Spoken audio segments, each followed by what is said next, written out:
여러분, 혹시 오늘 아이에게 이런 말을 하셨나요? 왜 넌 맨날 그 모양이니? 언니는 안 그러는데 너는 왜 그래? 넌 도대체 누굴 닮아서 그렇게 산만하니? 화가 나서 혹은 걱정되어서 무심코 던진 말. 그런데 이 말 한마디가 아이의 뇌구조를 실시간으로 바꾸고 있다면 믿으시겠어요? 하버드 대학교 30년 추적 연구 결과 부모로부터 긍정적인 언어를 많이 들은 아이와 부정적 언어에 노출된 아이의 IQ 차이는 평균 20점 차이가 난다고 합니다. 단순히 성적의 문제가 아닙니다. 자존감, 회복 탄력성, 심지어 성인이 된 후에 연봉까지 영향을 받습니다.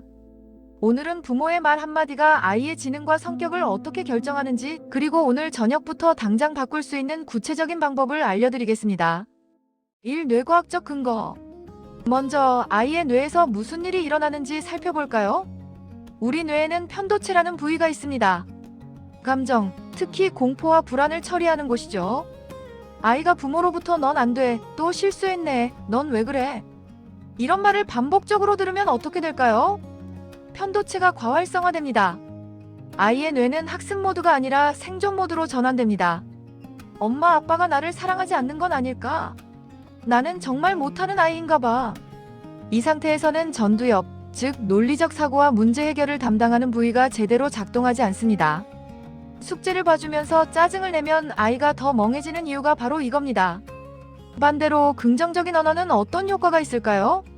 스탠퍼드 대학의 캐롤 드웩 교수는 성장 마인드셋 연구를 통해 넌 똑똑하구나 보다 내가 정말 노력했구나라는 말이 아이의 학습, 의욕과 성취도를 3배 높인다는 것을 증명했습니다. 이유는 명확합니다. 똑똑하다는 말은 고정된 능력을 칭찬하는 것. 실패하면 내가 원래 못하는 아이였나 봐라는 생각에 빠집니다. 하지만 노력했다는 말은 과정을 칭찬하는 것. 실패해도 더 노력하면 되라는 회복 탄력성을 키웁니다. 그렇다면 우리는 어떻게 말해야 할까요? 이 상황별 비교. 실제 상황을 통해 비교해 보겠습니다. 첫 번째 상황. 아이가 수학 시험에서 70점을 받아왔을 때 잘못된 반응은 이렇습니다. 겨우 70점? 넌 수학을 포기한 거야? 학원비가 아깝네. 이 말을 들은 아이의 뇌는 어떻게 반응할까요? 수치심과 낙인 효과로 나는 수학 못하는 아이라는 생각을 갖게 됩니다. 다음 시험에 대한 불안감이 증가하고 자기 충족적 예언처럼 정말로 수학을 포기하게 됩니다. 바람직한 반응은 이렇습니다. 70점이구나. 어떤 문제가 가장 어려웠어? 엄마랑 같이 한번 볼까? 이 말을 들은 아이의 뇌는 문제 해결 모드가 활성화됩니다. 엄마는 나를 믿어주는구나라는 안정감과 함께 다음에는 더 잘할 수 있다는 성장 마인드셋이 형성됩니다. 두 번째 상황. 아이가 방을 정리하지 않았을 때 잘못된 반응. 너는 맨날 게으르니? 이렇게 살다가 나중에 어떡하려고? 인격 공격과 미래에 대한 불안을 조장하면 아이는 방어적이 되고 어차피 나는 게으른 애라는 자기 개념이 형성됩니다. 바람직한 반응. 오늘 방 정리가 안 됐네. 놀기 전에 10분만 같이 정리할까? 타이머 맞출게. 구체적 행동에 초점을 맞추고 함께 해결한다는 메시지를 전하면 나는 정리를 배우고 있는 중이라는 긍정적 자기인식이 생깁니다. 세 번째 상황. 아이가 친구와 싸웠을 때 잘못된 반응. 내가 먼저 양보했어야지. 넌 왜 맨날 문제를 일으키니? 일방적 판단과 낙인을 찍으면 아이는 자신의 감정을 표현하지 않게 됩니다. 바람직한 반응. 속상했겠다. 무슨 일이 있었는지 엄마한테 천천히 얘기해 줄래? 감정을 인정하고 경청하는 자세를 보이면 아이는 자신의 감정을 이해받는다고 느끼며 갈등 해결 능력이 발달합니다. 3단계 대화법.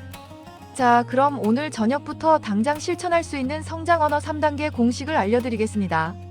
1단계. 관찰. 평가나 판단 없이 있는 그대로 말하기. 예를 들어, 내가 오늘 숙제를 안 했네라고 말하는 것이 좋습니다. 너는 맨날 숙제를 안 하잖아라고 말하면 안 됩니다. 2단계. 감정. 부모 자신의 감정을 솔직하게 표현하기. 엄마는 내가 걱정되라고 말하세요. 너 때문에 엄마가 미치겠어라고 말하면 안 됩니다. 3단계. 요청. 구체적인 행동을 제안하기. 내일은 6시까지 숙제를 마치면 좋겠어. 엄마가 도와줄까? 라고 말하세요. 당장 숙제해. 안 하면 혼난다. 라고 말하면 안 됩니다. 실전 적용 예시를 들어보겠습니다. 철수야, 오늘 학교에서 선생님한테 혼났다고 들었어. 엄마는 내가 속상했을까봐 마음이 아파. 동시에 무슨 일이 있었는지 궁금하기도 하고, 엄마한테 무슨 일이 있었는지 얘기해 줄 수 있을까? 이 3단계를 거치면 아이는 비난받는다고 느끼지 않고 자신의 이야기를 편하게 나눌 수 있습니다. 4. 금기어 탑5. 이제 절대로 해서는 안 될 부모의 말 탑5를 알려드리겠습니다. 5위. 넌 왜 형이나 언니처럼 못하니? 형제자매 간 비교는 둘 다의 자존감을 해칩니다. 경쟁심과 질투심만 키울 뿐입니다. 4위.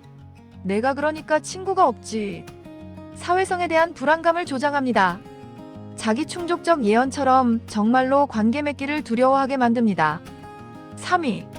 넌 도대체 누굴 닮아서 그래? 아이는 내 존재 자체가 문제라고 받아들입니다.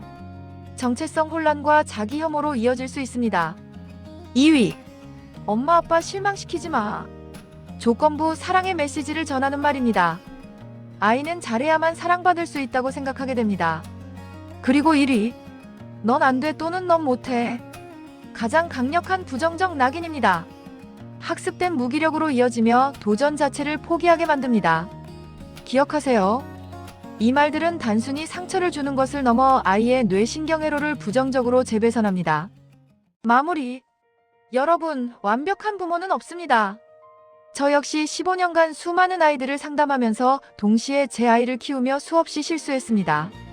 화가 나서 소리를 지른 날도 있고 나중에 후회하며 잠 못 이룬 밤도 많았습니다. 하지만 중요한 건 완벽함이 아닙니다. 진심 어린 한마디. 아이를 있는 그대로 바라보려는 노력. 그리고 실수했을 때 다시 시작하는 용기. 오늘 만약 아이에게 상처 주는 말을 했다면 지금이라도 아이를 안아주세요. 아까 엄마가 화내서 미안해. 엄마도 배우고 있는 중이야. 너를 정말 사랑한다는 것만은 꼭 기억해줘. 이 한마디면 충분합니다. 부모의 말은 아이의 운명을 만듭니다. 하지만 그 운명은 오늘 저녁 바로 지금부터 다시 쓸 수 있습니다. 여러분의 진심 어린 말 한마디가 아이의 인생을 빛나게 할 것입니다. 오늘도 최선을 다해 아이를 사랑하는 모든 부모님들께 깊은 응원을 보냅니다. 구독과 좋아요는 더 좋은 콘텐츠를 만드는 큰 힘이 됩니다. 다음 영상에서 또 만나요.